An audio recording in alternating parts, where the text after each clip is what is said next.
এখানে কিছু একটা আছে, অবশ্যই আমরা দেখতে পাচ্ছি যে এই নদীর মাঝে এমন কি আছে যে পানির ভিতর থেকে এমনভাবে উঠতেছে, যেটা দেখলে মানুষ একটু অবাক হতে হয়।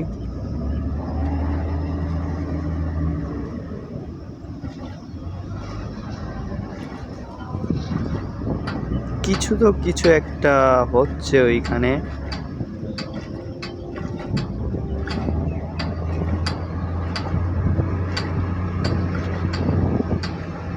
এমন কি হতে পারে ওই জায়গায়?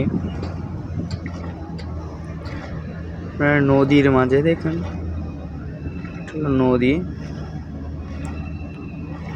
নদীর মাঝে এটা কি হচ্ছে, ভালো করে খেয়াল করে দেখবো যে